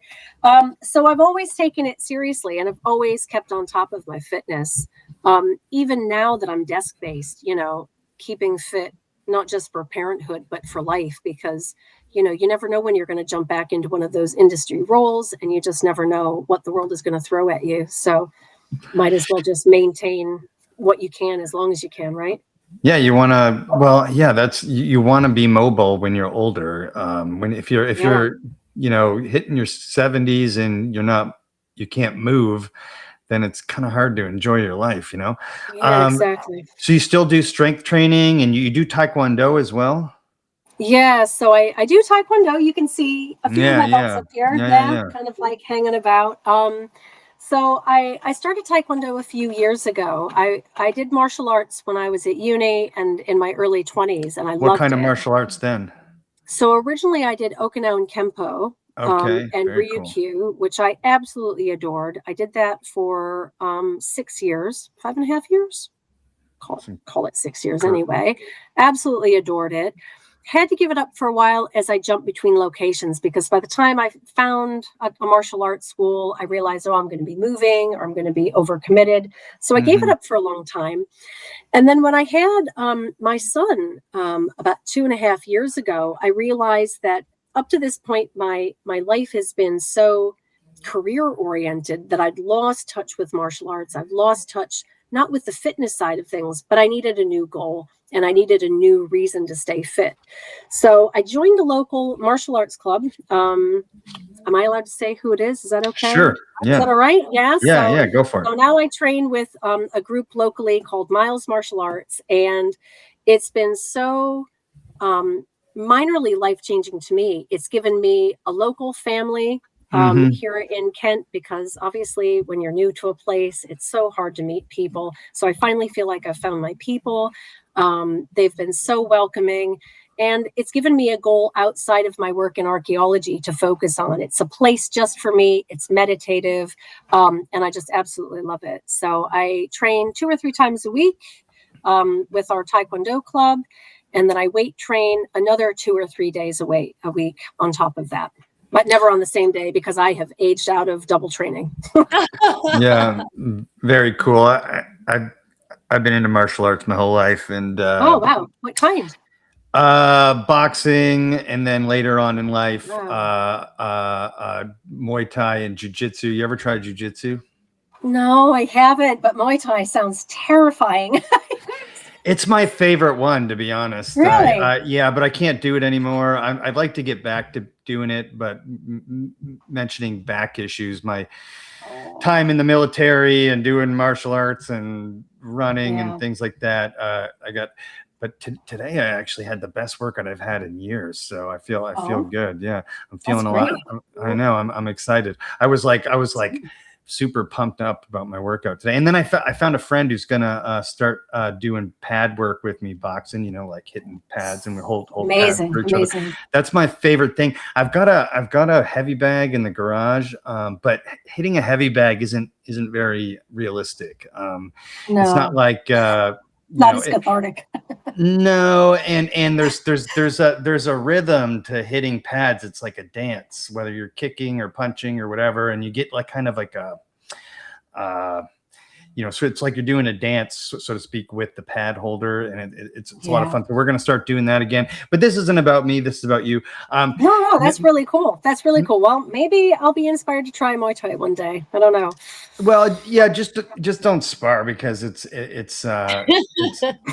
sparring is nasty, but it's a lot of fun, and you probably would transition to it really well with a background in karate and taekwondo, but it's a lot more close range. There's not a lot of distance management. It's more like you're just in each other's faces, wailing on each other.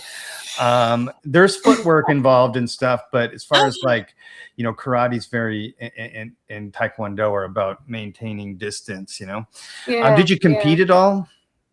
Yeah, so I have a few times. When I've competed recently with our current club, with my current club, I've gone to 2 club-based competitions and I've only done patterns and board breaking. But to be honest with you, I enjoy all aspects of martial arts. I love sparring. I love board breaking, although I injured my foot board breaking a couple of weeks ago. So I'm feeling a little bit angry with myself, not the board. You can only blame yourself, right, when things go wrong. But I think for me, my focus is to just improve myself compared to where I was a week ago, because I feel like when you go to competitions, even friendly competitions, people become so ego driven. Mm-hmm. There's so much drama around, like, oh, you won and I didn't. Why did you win and I didn't? Yeah, Because it's not about that. I looked at your style and it wasn't as good. And I just think, you know what, maybe it's my age or experience, but I'm like, I'm not interested in competing with anybody, because ultimately you're just competing with yourself. And I'm here to make friends, not enemies. I don't want to be involved in it. So I think moving forward, I'm going to be, going along to help out and support the club every way I can. But I think the competitions are maybe just not for me. Yeah, it's cool. It is about even when you're competing against somebody else, you're competing with yourself. And Yeah. martial arts should be about community and learning and getting better Yeah. and staying active and that kind of thing. So I wanted to transition into your current role. So what is your current role? What company do you work for, if you're allowed to share? And Yeah, I think so. So at the moment, I'm a project manager in public archaeology. And I work for an Edinburgh-based company called AOC Archaeology Group. I have not been there for very long. I started my role in late July of this past year. So I'm only about, 8, 9 months in. And I absolutely love almost everything about my job. I can't say everything, because then suddenly, if my bosses hear this, they're going to go, yes, we can keep giving her everything. She loves it. But I adore my coworkers. I feel like for the first time in a really long time, I've found a workplace where everybody genuinely seems to be pulling in the same direction. And that's so breathtaking to, just have that shared set of ethics, that shared set of ambitions. That feels really special to me. What kind of ethics and ambitions are we talking about here? Yeah, sure. So, I mean, right from our managing director down to my line manager, who's also a director, there's this really strong emphasis on archaeology as social value and social benefit, or public benefit, if you like. And so that's the majority of the work I'm doing at the moment, is helping them to kind of shift the mindset of the company and the industry toward one where public benefit activities are kind of like just strapped on the side of a project, and they go, yeah, we'll do this huge project for you, and we'll sort out a school session on the side down the road, or we'll stick an info sign up somewhere. But at AOC, they seem to be trying to turn that on its head and go, no, archaeology is inherently social value. And we need to start with social value first, and understand the place and understand the benefit to the community, get those activity streams from the outset, not on behalf of the community, but with the community, having an active voice in shaping those decisions and plans. And then, of course, the commercial work follows, because that's not going to change either way. But we need to put the social value component first, and then tack the work on, rather than the other way around, which is how it's been in archaeology now for forever, as long as I've been in it anyway.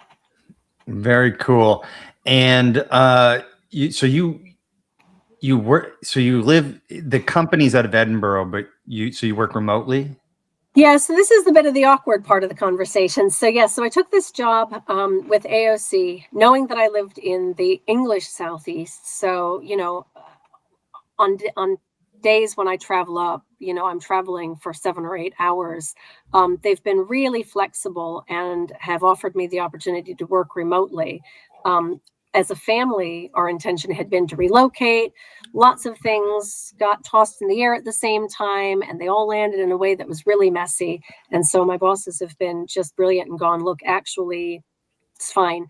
We have some other satellite offices based around England. So we're headquartered in Edinburgh, but we have an office that's closer to me in Twickenham, London, which is still about a 2-hour drive, truth be told, but it's closer than 8 hours on a train, where I pop in occasionally. And I've now been put in, I don't want to say in charge of, but I've been asked to start building up the English portfolio of public benefit projects, rather than the kind of cluster of projects that they've seen across Scotland recently. Got it. And so let's just get to you gave us a little slide that I think is a good transition Sure. into Yeah, go for it, dude. into the inclusivity and whatnot, and getting disabled people involved in archaeology. I think it's super cool. Yeah. So I'm gonna flip to that. But first, this is the lighthouse in Ohio, maybe, right? That's that we right. talked about at the beginning. That's right. That's the Lorraine Lighthouse, jewel of the harbor. That's Beautiful. It is gorgeous. It's more like a house than regular, like my vision of what a lighthouse is kind of like a tower. This really feels like a house. Yeah, I know when I was a little girl, I used to say to my dad, "Can we buy that house and live in it?" Oh, No, not quite, but nice idea. And right now, can you visit that? Can you go inside, tour this thing or anything? You know, I don't know for sure. I know that for a while after its restoration, they did summer boat tours out to it. When I was really little, my dad used to be part of the Marine Harbor Patrol. So he used to be like police on the water, but not Coast Guard. And he would occasionally take me out on the boat and we would tour around it and we'd get really up close to it to see it. I'll be honest, Dave, I don't know if those tours are still in operation. I don't see why they wouldn't be, but I'm not certain that they are or aren't. I'm not sure. But at some point, people did get to tour it, and I never did. So I'm dead jealous because that's my house, and I want to live there one day still. Mini Emily wants to live there. I'd live here. For me, lighthouses are like lighthouse restoration is like in preservation is like a super important thing that I think should get a lot of attention because they're historical and cultural time capsules, and they're gorgeous too. So I just want to see that.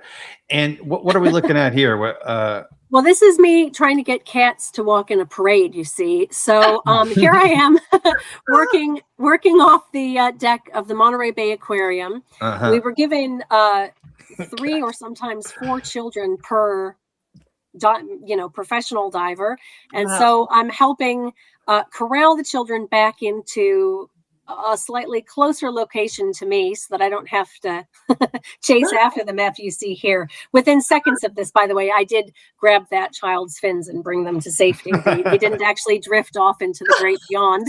But we did so many cool things out there. Honestly, we had, we talked to them about fish and scuba diving, and they got to handle some of the more docile creatures that would be safe to hold or appropriate to hold. And the Monterey Bay Aquarium was also a huge inspiration because the people leading these programs that we ran also came up with these special days each summer called the Days of Discovery, which were days set aside solely for young people with disabilities to come and try scuba diving, and we'd have a much better staff to diver ratio for those days. So nothing but great stuff happening out there. Love it. Oh. Very fun. I used to live in Oceanside, California. I love that blue water. It's gorgeous. Just gorgeous. And this is similar from the aquarium. Yeah, that is actually me diving in the kelp forest. I am not touching the glass. I'm waving hello. I'm not touching the glass, so I promise. Peeing in there. Do they have the same peeing rules for that? You know what? I don't know that they had a peeing rule. I don't remember. I'm sure they didn't have a dead sheep rule though. So. That looks like so much fun. It was great. This is me on my first archaeology site with my my Canadian buddies. Yeah. We're right. We're coming off the site. I always feel like we look like the A team or something. I mean, it's a shame we don't have some big medallions or something, but that's us coming off site for a day in Inverness, bringing out our heavy buckets and our God knows what's, and somebody, I don't know who, but somebody snapped a great photo and sent it off to us afterwards. So awesome. Yeah, that's a great one. You don't get many pictures of yourself working on site. That's the other thing. You end up like just not. Totally. I do like this. It really captures sort of the day's hard work and all the stuff going on in the background and you guys coming off site. I think this is a great illustration of what you were telling us about earlier. Did you hang out with a lot of Canadians in your archaeology career? Yeah. By sheer coincidence, really. Although I have to say, my 2 best friends now are Canadian. I was saying to Megan before, so Howard the Canadian. But for some reason, in my degree program at Edinburgh University, I think probably about half of the students there, and we were almost all foreign. So there were only, I think, maybe two Scottish students on the course, and there were a dozen of us on it, and it was about half Canadian. So it became quite natural to associate with the Canadians, and they were just, I mean, I know that sounds like such a horrible sweeping stereotype, but they really were just like the nicest people, tolerant, progressive, and really funny. Yes, Canadians are funny. Well, I have to say, we used to laugh at everything. God, those were the days. Good times. Yeah. I'm half Canadian. Megan's Canadian, so we get it. You know, Canada has its problems like every country, but it's Canadians are funny. That's true. Every time I go home with my friends and family, we just laugh it up, and that's good times. Yeah, it's great. I didn't realize Canadians did a whole lot of archaeology overseas and stuff like that. So that's pretty cool. Yeah. And actually, one of them is still working in British archaeology. She's working as a project officer. I can't remember where, but she's still here in Britain. She's managing it up. She's doing a great job. Yeah. So this was one of these rare site selfies. I'm sorry. It was a bit of those, self-congratulatory pictures that I was allowed to have my camera on site. And one of my friends messaged to say, well, like, what's it actually look like being an archaeologist? And so I snapped this picture, and I was like, yeah, like this. I've got chapped lips. I'm wearing a hard hat. So any ideas you had about Laura Croft and her swanky outfits? You look hot here. You look hot. You're kind of giving Laura Croft. Love the nose ring. I wasn't going to say it.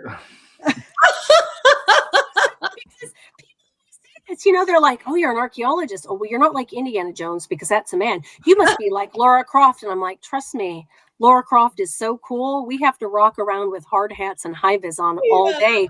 And the outfits usually are made for a man. So they're not even like, you can't even try to pretend that it's flattering. You got like baggy waist or baggy breeches somewhere. It's just bad. So let's move past this horror show. Keep the slides going down.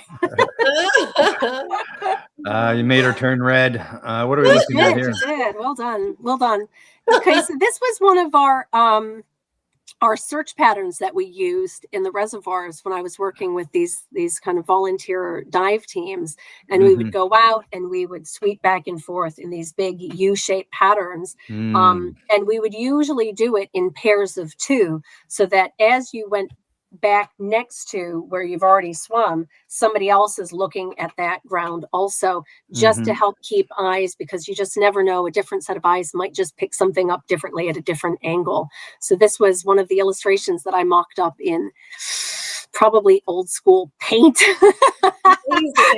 to demonstrate to the team what I was asking them to do on a day. With such low visibility, is it hard to keep track of if you're on track? It is. And this is where using your instruments as a diver becomes so important. Your depth gauge, super important, because even though you're swimming along the bottom, you don't want to find that you're suddenly sloping down and suddenly you're at a dangerous depth, or that you've come back up too quickly. So you have to rely on your instruments all the time. But also, and your compass being one of them. How are you going to know what 90 degrees is when you can't even see an arm stretch in front of you? There were times I had to pull divers out of the water, though. We did a couple of dives in the Dar Reservoir, and it became apparent very quickly that conditions were just a little bit too poor, a bit too dangerous, because we sunk down to not a very deep depth, but only I think about 15 meters deep, which is nothing for modern scuba diving standards, right? And we started to come down to what we all thought was the bottom. And as we went down, our hands went through it, and we sunk down into this layer of completely black silt that was impenetrable. I picked my flashlight up off of my side, which I'd had switched on already, and I picked it up and I was trying to see, and I cracked myself in the face, and I still couldn't see the light of my flashlight in my face. Wow. So I sent one of our signals like out across the team. There were only 4 of us in the water at the time, thankfully, to like, no, we're aborting this. We're not at the bottom. We're in the silt at the bottom of what was the river. This is clearly not cool. This is clearly not safe. Yeah. Thankfully, we'd only bottomed out at about 22 or 24 meters deep. So it was still a safe dive from like dive safety standards, dive medical standards. We weren't at risk of decompression sickness or anything, but you just can't have people diving in zero vis conditions. You know, we're not Navy SEALs or military divers or renegades. Like, that was not okay. So we had to just pull it completely and go, right, we're skipping that. We're going to just try to target on a different site today or tomorrow.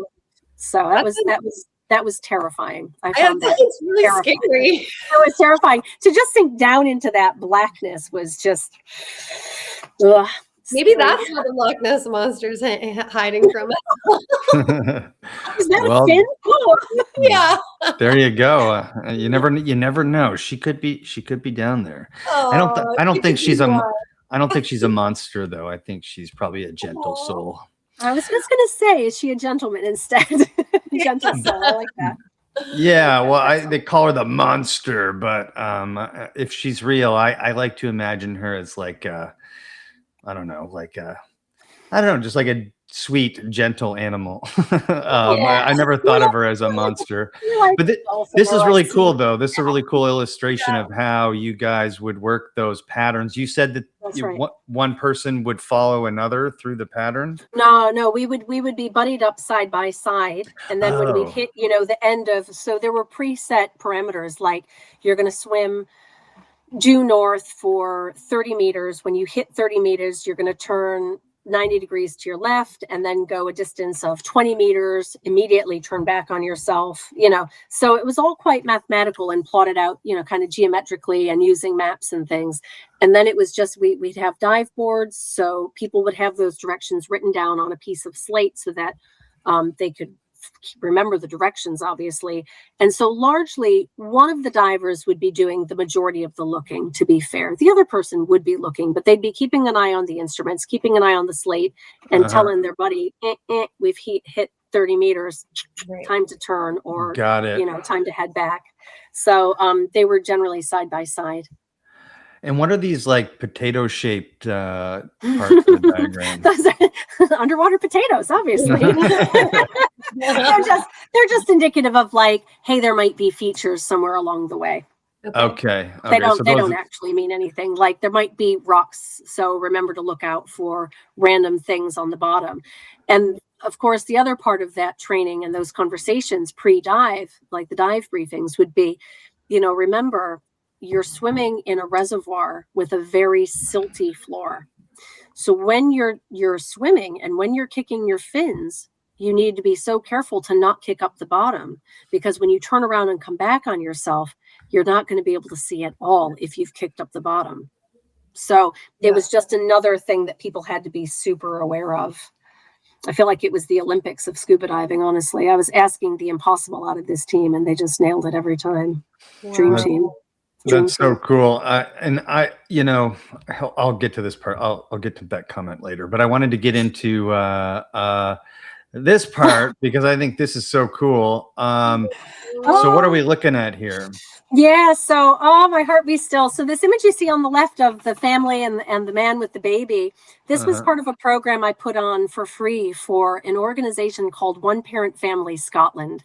And the idea was it was a place for single parents to come with their kids. It was largely marketed to men because there were so many like women support groups that this was mostly marketed to men. So the men would come along to the different OPFS events. They would learn how to do hair. They would learn how to cook a variety of different meals if they felt they needed that support. It was helping them to help their kids with their homework or whatever it was that the men decided they wanted on a kind of monthly rotation. That's what OPFS would focus on. And one day I got just a completely random phone call from the manager of OPFS Edinburgh to say, hey, look, I've heard about the work that you're doing at this other community center. I think that our dads would love this. I think they'd have so much fun. A few of them are refugees, so their English isn't great. Would that deter you from doing some sort of a session? And I was like, no, actually, let's do 10 sessions for them, at that rate. So the dads were like, they were pretty timid at first. They didn't know what to expect. A lot of the kids, they varied so much in their swimming abilities. These were young kids who didn't even know what archaeology was. So, we got them in the pool. Some of them we fitted with wetsuits if they were really nervous, so they'd have extra buoyancy in the water. We got them all in the water, swimming around with fins. We got most of the dads in the water swimming around with fins with their kid. Sometimes we set up like obstacles in the water so they could like dive down and swim through a hoop, just so they had some way of connecting to what I was doing in my research, but also building up their confidence and building up those transferable skills and trying to reinforce that familial bond for them. It was great. One of these girls is going to become Lara Croft, and she's going to message you later and be like, "Hey, thank you so much for." And I will cry tears of happiness if that happens. I'll be so delighted. They were just all so keen. Even the ones that were nervous to try, they were just like, "Okay, I'm going to do it." Ooh, they just went for it. I liked how it's marketed towards single dads too, because that's a group of people that don't have a lot of like social programs and stuff typically. That's marketed towards them. That's right. They were pretty lacking in support structures. So it was a real I wouldn't even say it was a real pleasure. It was a real honor to be able to go and work with those dads. They were a really great group. Really great. And then right. Oh, this is cool. Right on. So this is part of the Fort Community Center, where I worked for a couple of years, unpaid, to bring all types of archaeology programming to their community. I worked bringing in after school clubs, but also making sure that disabled members of that local community felt empowered to come along, and always making sure that every activity that we prepared was basically born accessible for them to participate. So if we went and we had a pool session, I knew that we had a pool crane and a specialist lifeguard who could help full-time wheelchair users safely get into the water. Or if we were hosting a dig, then the trenches would be sloped down to make sure that they could get their wheelchair down into the trench. They could then get themselves out of their chair to dig or do whatever it was they wanted to do. But basically, they wouldn't have to ask me, do you think I can do that? Or, or have that awkward moment of like, oh, I'm here, but I'm in a wheelchair, so I can't do that.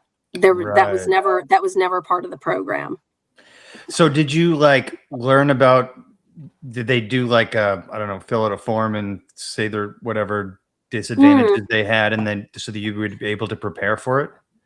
Yeah. So most of the time when I was working at that community center, that's what happened. So, later on in my practice, I've gone with the basis of if people are confident to come forward and talk to me about their disability, I welcome that so that I know what they're up against and what I can prepare in advance.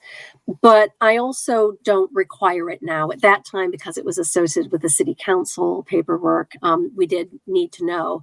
But now I just try to make sure that everything is born inclusive, up to and including fitting trowels with up against those like armrest crutches, so that if somebody suffers from cerebral palsy or other limited mobility issues, they might not have that tensile strength, that they can still even trowel with these like customized hand tools. And I just create those things and have those things available automatically, so that somebody doesn't have to feel awkward or embarrassed about coming forward to go, I need this, or I don't even know that exists. Could I have something else? They don't get relegated to the fines table where they're told to wash pottery for days on end, which just sucks. Just sucks, That's wonderful. It is. And what are we looking at here? Yeah, so this is not a fun water slide. It kind of looks like one. These are, I know, I mean, I'm sure they are fun water slides in when it's raining.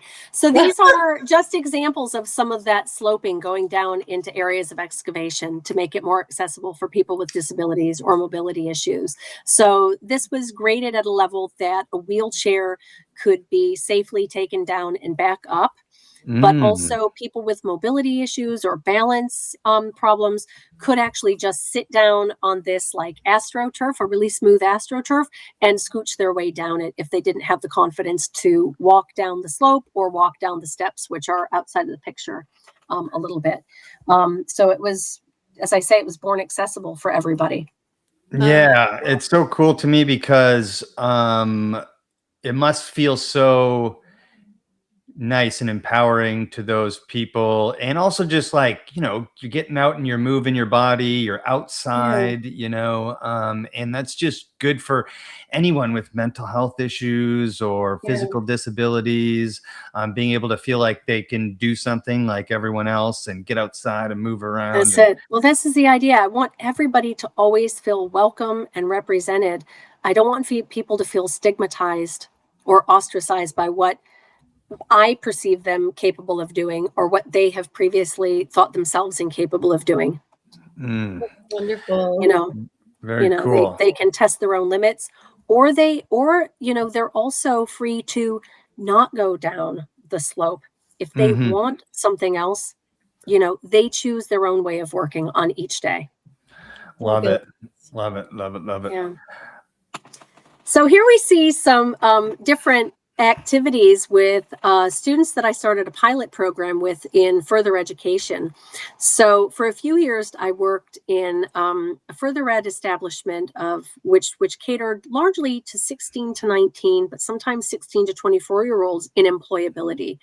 And this employability program was, for a lot of them, a kind of last-ditch effort to get them some qualifications before they left school, build up their confidence, build up their skill sets so that they could transition into work. And for some of these young people, going into what a lot of people deem as like a really tedious job, you know, stocking shelves overnight, maybe going and collecting garbage, whatever, you know, society thinks of as these lower jobs. For a lot of these young people, having any paid job would be the first person in their families to have a job. Wow. You know, so it was hugely fulfilling work. Most of them came with quite a range of individually specific challenges, whether they were social anxieties, neurodivergences, learning disabilities, or sometimes just a system and a home life that had failed them again and again. But I decided nonetheless to bring archaeology to these young people as a kind of a club, a side club for free to them outside of their normal classroom hours, where they could put some of those transferable skills to the test and build up other ones. So on the left, you can see them picking through what I think was probably chocolate fudge dough that I stuck tons of different types of seeds and bits in to kind of, I know everyone's making that face of this is about to be disgusting, but the idea was that they could pull it apart like mud and try to scoop away those seeds or other bits to then identify them with a really simple sheet that they would have been working on outside of that. And then on the right, because of course we weren't allowed to take any identifying photos of the young people, this was a picture of us at the end of a work day where we'd spent a day cleaning up and digging around some World War II bunkers. Wow. We were allowed out on site for a few days. So I caught a footy selfie of all of us working hard. I love it. I love that. That's so cool. And I think that impacts young people's lives like so much. Like, I really respect that a lot. Because as a disadvantaged kid, I, you know, the times that I like adults took me out of my environment to do like different things, I remember for the rest of my life. So. Yeah, well, this is it. And, you know, and I had a really similar upbringing from the sounds of it, you know, where, you know, there wasn't even a lot of belief in you as a kid from the teachers and other adults, you know, in the schooling systems. So that's made me even more aware that every day you bring a smile and a kind word, because it might be the only smile and kind word that kid gets the whole day. So you'd better bring it every day. You'd better drop your own baggage at the door. Forget if they gave you a difficult time the previous day. It was never about you. It was about the stuff going on in their life. And you start fresh every day. And so we bring those different faces and those different voices to our site as well. You're basically a social worker and an archaeologist. You know that, right? That's a huge compliment. Thank Seriously. you. Seriously. That's a huge compliment. Well, we are people, aren't we? We're people. Right. So this is just a little bit to show the range and diversity of some of the other people that we've had on our site. So this was a field school that I ran a couple of years ago for the American university that I worked at in the British Midlands, Harlexton College. We put on a month-long archaeological field school that involved the local community, local disability groups, local primary schools, people from the neighborhood, American students who were there to study for credit, and then also members from the Enabled Archaeology Foundation who were there to assist with making sure that even the work I was doing was more accessible. And so this is just to kind of highlight how inclusive it is. So this little sprog on the left is my daughter, who was 4 at the time. And you can see she had a great job. She does know how to sort flint from other types of rock. But when you're in this house, you have to earn your keep. So that's her job. And then just to showcase on the other side, we have an American student using this big sieve. And the chap in the middle with the sun hat on was actually our vice president and provost of academic affairs. And everybody, the reason I took this photo was because nobody had ever seen him out in the dirt before. He's a hugely respected academic. He publishes like the way I breathe out. He's publishing another highly regarded article or book. Really smart guy that I really just owed my entire job to besides. But here he was, the academic who didn't want to get dirty, and he was out in bare hands, sieving in the dirt, getting his shoes dirty, his clothes dirty. And it was like, wow, this is it. We literally now have everybody in a place together doing this. This is cool. This is really cool. Yeah, you're from your daughter to this like prestigious guy, right? All the way up. Exactly. That's so cool. Yeah, and trust me, she's always dirty. So she's always dirty. This gentleman's name is Carl. He was a U.S. military veteran. And I worked with Carl on several different sites because for a time I volunteered for this UK charity group called Operation Nightingale that works to provide solace and skills and place of being to wounded, sick, and injured veterans. And Carl is legally blind, and yet he has managed to functionally teach himself to identify pottery through his sense of touch. Oh, so I did cool. not teach him this. He was already well set up before I met him, but I always found him inspirational, and I had the great opportunity to work with him several times over at these different Op Nightingale projects. So I think just goes to show what you can do, right? Wow. I think David told us about that project, Operation Nightingale, and it really got me thinking. Most of the work I do is with veterans, and it doesn't matter really what it is, but I personally love, like, I'm not an archaeologist, but I love the field and I love history and stuff like that. And I think it's such a cool thing for veterans to do, whether they're dealing with mental health challenges or physical disabilities or both. It's a very mindful activity, right? That's it. Yeah. Mindfulness is like something that's hard to like teach unless you're like mindfulness is so important for people with like PTSD and things like that. Learning that. And so going out and doing an activity where you're using your hands, you're outside, you're using your senses. I think that's huge. So I really want to learn more about that Operation Nightingale. Yeah, this is really good work. I didn't have any hand in organizing it at all. I was just there volunteering, helping out, adding to the archaeology and stuff, But these guys are incredible. Most of them have come with some sort of disability or sickness as a result of their years of service, whether it's PTSD or, actual physical disabilities as a result of. And I think with things like Op Nightingale, but certainly with just archaeology, it forces you to slow down. It allows you the opportunity to connect with each other. And I think more than that, for these individuals, I say guys, but that sounds sexist, it's women as well. But for these folks who have served, it also brings them all back together. And there's therapy in that as well. They're back in a familiar setting. Most of these digs take place on or near barracks. So they're back in that kind of familial setting. And they can reconnect and they can tell stories and they can find the catharsis in hearing other people's funny stories and hearing other people's horror stories. And by the end of these several week-long experiences, you end up with best friends for life. Really. And I'm even pleased to say that at this project, I met my husband. So, very cool. It's true that, it brings people together from so many walks of life and that we all come together for the same kind of cause. So it's good work.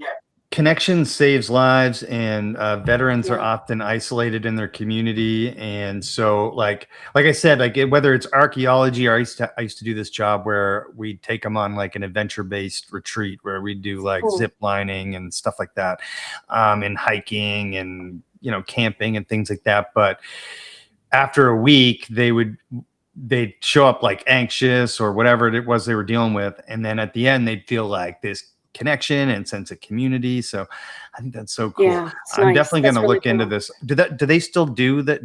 Is Operation Nightingale? Yeah, this is still running. Yeah, they have digs and events on throughout the summer every year, as far as I'm aware. There's always stuff going on. I'm going to see if I can volunteer with that. That sounds great. Yeah. So this is an activity that I did in my classroom, a university classroom. So don't judge me too harshly yet, but I taught a seminar called Sacred Architecture. And the students came into the class expecting it to be really boring, like out of a textbook. They were going to be naming and labeling parts of historic buildings, which there was a lot of that. It was about 50% that, because that's what the class is about, architecture. But I tried to make sure that every chronological section that we went through, we did some sort of hands-on learning activity. And sometimes it was, building cathedrals with 3D puzzles. And sometimes it was hand constructing like this, like these Viking longboats. And then to make the experience even more memorable for the students, when they finished creating these fancy little boats, eventually they would finish adding color to them. They would label the different parts of the boat or the structure. And these, we went out and we had a ceremonial burning in the small lake behind the premises. Don't worry, we collected all of the non-burning material and took it away with us. We didn't litter. But I thought that was a way of getting really hands-on. It was something really memorable for them. And it just exposed them to archaeology and heritage in a completely different way. Some of these are pretty badass too. I know, right? I love that one with the black facey thing. Yeah, that'd be a fearsome boat to come across in the high seas. Yeah. You're my type of professor. That sounds fun. So again, just showcasing the range of people that come out to these sites. We have people like Kevin all the way on the right here with the glasses. He was a former RAF fighter pilot who had the most brilliant stories to share with us. I don't want to misspeak, but I feel like Kevin was in his early 80s when he came out to dig with us. Leslie, who had never been on an archaeology site before, and since then she's now part of her local archaeology and history society. She takes every opportunity to get out and digging. And on the left, you see my lovely site assistant, Rachel, who was a third-year archaeology student who was desperate to get some leadership experience. So she became my site assistant and intern for the summer. And she has successfully found her bucket. Yay! Yay, Rachel, you found your bucket. Very cool. I think this is the last slide. Yeah. This is same project? Yeah, that's right. So this was an opportunity to take students out and get a narrative tour, a storytelling tour of the local community by local historian, archaeologist, and geophysics expert Richard Tyndall and his wife Liz Tyndall. They're absolutely brilliant. Absolutely brilliant. So, again, just showcasing this brings together people from so many different walks of life to see really exciting things and maintain those connections over time, hopefully, if we're doing it right, Yeah, it is. And connections, in an increasingly digital world, the more opportunity people can connect with each other, I think is super important. And using archaeology as a tool for that makes me so happy. I got one more question, and then Yeah, sure. we'll as do you have any advice for archaeology students in general going into this new digital world with AI and stuff, in particular for women trying to get into this Yeah. field? Do you have any advice? Yeah. So I would say, as far as AI goes, I mean, the future is cloudy about AI. We don't It know if is. it's going to take over our jobs or if at some point as a society we're going to pull the plug for the ethical, environmental, social ramifications. So I would say treat it with care as you would any other tool, but don't go to bed scared of the rising of the machines. Unless we find Right. ourselves actually living in the Terminator, don't fret about AI. I hope that it doesn't take the place of good human brains anytime soon. And we know, as far as jobs go, AI can't go out and dig in an archaeological capacity. So your job as a digger at least is safe. So you're okay. As far as archaeology students, though, particularly women, I think latch on to those moments that wake you up in the morning and keep you going. Find those points of inspiration. It doesn't have to be other women, but find those things that inspire you and that motivate you and keep you going. And then just keep going. Build up your resilience. Do not let other people define you or what you're capable of based on your gender, your identity, or anything else about you. What matters is what's up here. So just keep going for your goal, no matter how many bastards try to get in your way. Just keep going for it. Don't pay attention to the noise. Don't pay attention to the drama. Just focus on you and go for it. And try to be kind. If you have to choose between being all things, be kind to people, but just go for your goal. Don't give up. Don't quit. Don't let them force you to quit. Just keep going for it. That's my motto, be kind. I just try to do that everywhere I go because I don't know. I just feel like otherwise, what the hell are we doing here? I don't know. I mean, I don't get it. That is the epitome of what defines human existence. I know that I don't want to go too political or philosophical, but like, we are kind to each other. We care about each other deeply. Yeah. So bring out the best in our human spirit and just be kind to each other and don't give up. Love it. So Emily, I really respect and admire your dedication to making archaeology like truly inclusive and accessible to everyone. Your leadership with the Enabled Archaeology Foundation, advocacy for disabled disabled people trying to get into archaeology really does open doors for people in a powerful way. I think it's genuinely inspiring to me. I don't know about you, Megan. Big time. I think I said wow a record number of times in this recording. Like, I think if we were to take a shot every time I said wow, we wouldn't make it past like the first 20 minutes. We can auto-tune it later. Wow. Yeah. And so Megan and I love to, so one of the things that gets people interested in archaeology is often like we like to talk about like lost ancient civilizations and what if Egypt was older than it was supposed to. And what this does is it gets people interested in archaeology and like ancient sites and ancient history. But what it doesn't do is show what the actual like work that goes into and the people who are doing it. And so David cracks me up because he's always like, when people post stuff like that on Twitter, he'll jump in and be like, oh yeah, but there's no facts that actually suggest that at all and whatnot. And way to wind up the public, David, as always. Really fair though. but the truth is, it's hard to say what the past was or is like, and you really do there really are people in there doing actual work and actual science and actual actually finding stuff. Like, you found a damn castle. Don't undersell that, Emily. And it's important. Both things are important. Yeah. And so I just want to say thank you so much for joining our show. I really appreciated our chat today. Sorry I kept you up too late, but No, I it's all really good. think it was a meaningful and fun conversation, and I hope you enjoyed it as well. Yeah, this has been great. Great conversation, great laughs. Thank you so much for having me. I hope that as you go through your other guests in the future, that, you know, I hope it opens up so many doors for people. And I hope, if nothing else, that this segment has shown them that whatever it is they're interested in archaeology or history, there's a place for them in it. Love it. That's a perfect Yeah. mic drop moment. All right. And we'll end Thank you. recording now. Thank you so much. What's up, humans? If you're enjoying this content, please take a moment to like, subscribe, and hit the notification bell so you don't miss a thing. Megan and I are very grateful for all of your support, so thanks for joining the multiverse.